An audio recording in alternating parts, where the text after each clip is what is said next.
Halo Bedikers. 2 minggu lalu, seluruh dunia dikejutkan dengan kabar duka yang datang dari Turki. Negara pimpinan Presiden Erdogan ini dilanda gempa yang cukup dahsyat. Ratusan ribu orang menjadi korban, gedung-gedung dan fasilitas publik hancur seketika. Lantas seperti apa kondisinya? Mari kita bongkar.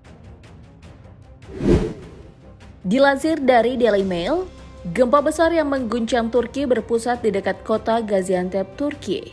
Gempa ini memiliki kedalaman spektrum sekitar 18 km.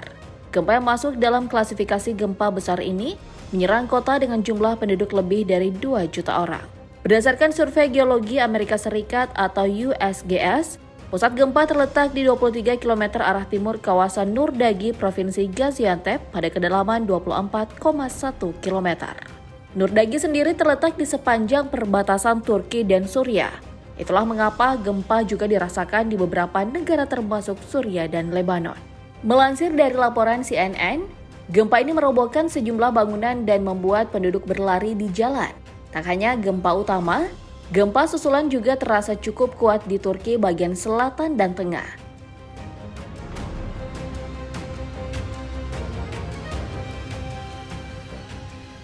Sekitar 11 menit setelah gempa pertama terjadi, gempa susulan berkekuatan 6,7 magnitudo mengguncang dari 32 km barat laut pusat gempa pertama. Belum cukup reda, 8 menit kemudian gempa susulan dahsyat lainnya muncul dengan kekuatan 5,6 magnitudo. Setidaknya 8 gempa susulan yang sangat kuat dalam kurun waktu singkat setelah gempa pertama. Menurut Otoritas Manajemen Bencana dan Darurat Turki atau AFAD, gempa utama terjadi 2 kali pada 6 Februari 2023 lalu. Gempa pertama terjadi selama 65 detik, sementara gempa kedua berlangsung selama 45 detik. Setelah itu, sebanyak lebih dari 2.000 gempa susulan terjadi sepanjang pekan.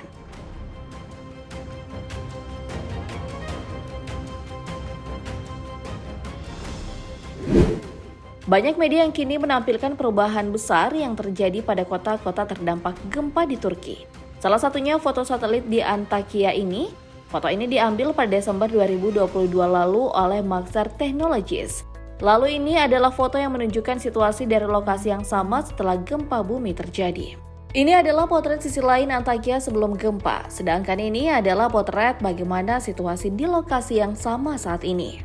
Tampak sangat berbeda, bukan?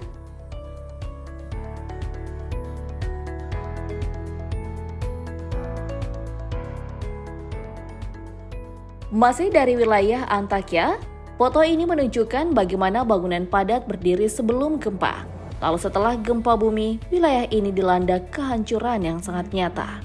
Kemudian ini adalah potret bangunan-bangunan yang berada di sekeliling stadion pusat di kota Kahramanmaras. Foto yang diambil pada bulan Juli tahun lalu ini sangat berbeda dengan potret yang sekarang. Bangunan-bangunan di sekitar stadion tampak hancur, sementara tenda darurat didirikan di dalam area stadion. Tak hanya di tengah kota Kahramanmaras, potret berbeda juga terjadi di Bandar Udara Kahramanmaras. Ini adalah kondisi bandara sebelum gempa. Masih terlihat rapi dengan beberapa pesawat yang terparkir. Sedangkan ini adalah foto yang menunjukkan kondisi terkini di bandara. Foto ini menunjukkan banyak helikopter bantuan dan tenda-tenda darurat didirikan.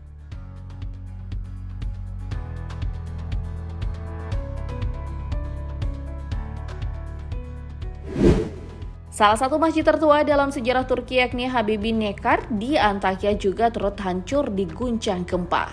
Terlihat menara masjid hilang setelah diguncang gempa. Ini bukan kali pertama masjid Habibi Nekar rusak karena gempa.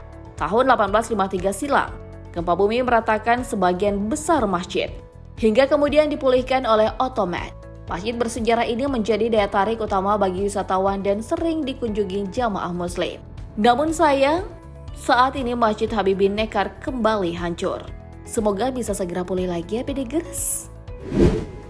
Gempa dahsyat yang mengguncang Turki tak hanya berdampak pada rusaknya bangunan dan fasilitas publik. Bencana alam ini ternyata turut berdampak pada perekonomian negara. Pasca gempa 2 pekan lalu, mata uang lira Turki mencapai rekor terendah. Pasar saham pun turut anjlok.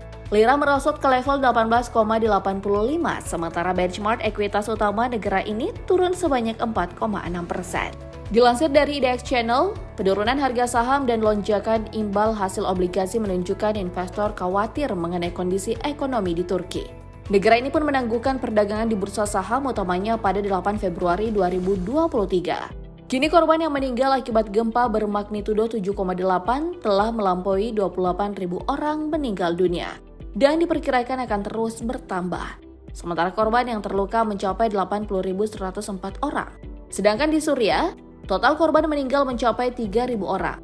Adapun jumlah orang yang terluka di semua wilayah Suriah mencapai 5.000 orang. Di balik rasa simpati kepada saudara-saudara kita di Turki, publik bertanya-tanya penyebab lain di balik banyaknya korban jiwa. Hal ini pun dijawab oleh seorang pakar kegempaan Institut Teknologi Bandung, Irwan Milano. Irwan mengatakan bahwa gempa di Turki diakibatkan oleh sistem sesar Anatolia. Sistem sesar Anatolia atau Anatolian Fault System merupakan sesar aktif yang berada di daratan maupun masuk ke bagian lautan. Sesar ini mirip dengan sesar Sumatera yang sangat aktif. Lempeng sesar yang bergerak mengakibatkan terjadinya gempa. Dilansir dari Washington Post, negara Turki memiliki dua sesar utama, yakni sesar Anatolia Utara sepanjang 930 mil dan sesar Anatolia Timur sepanjang lebih dari 300 mil. Sesar Anatolia Timur inilah yang diperkirakan menjadi penyebab gempa bumi. Dalam hal ini, gempa bumi dahsyat di Turki merupakan gempa tektonik yang disebabkan oleh pergerakan sesar Anatolia. Selain itu, ada beberapa faktor yang menyebabkan banyaknya korban jiwa meninggal akibat gempa bumi. Faktor pertama adalah karena gempa ini tergolong dangkal. Gempa di Turki terjadi di kedalaman 18 km. Faktor yang kedua adalah karena gempa ini memiliki magnitudo yang signifikan. Bahkan gempa susulan yang terjadi setelahnya juga tergolong sangat kuat. Selain kedua faktor ini, banyaknya korban jiwa di Turki juga dipengaruhi karena gempa terjadi di daerah dengan padat penduduk. Diketahui gempa utama terjadi pada pukul 04.17 waktu setempat, di mana mayoritas penduduk masih tertidur. Lalu faktor keempat yang menjadi penyebab banyaknya korban adalah konstruksi bangunan di negara ini yang bervariasi. Bervariasi dimaksudkan dalam hal ini adalah konstruksi bangunan ada yang telah dipersiapkan untuk menghadapi gempa, ada pula yang belum. Bangunan yang ada di Anatolia belum sebaik di wilayah Ankara dan Istanbul. Bangunan di wilayah ini kebanyakan merupakan bangunan yang relatif lama dan mulai tua. Hal ini sejalan dengan apa yang dituliskan oleh BBC. Kekokohan bangunan menjadi salah satu faktor banyaknya korban jiwa akibat gempa di Turki. Terlebih karena wilayah terdampak gempa disebutkan sudah tak ada gempa besar selama lebih dari 200 tahun, sehingga gedung dan masyarakatnya tak siap untuk gempa besar yang akan terjadi. Terlepas dari semua ini, mari kita doakan agar seluruh saudara-saudara kita di Turki maupun di Suriah bisa segera bangkit.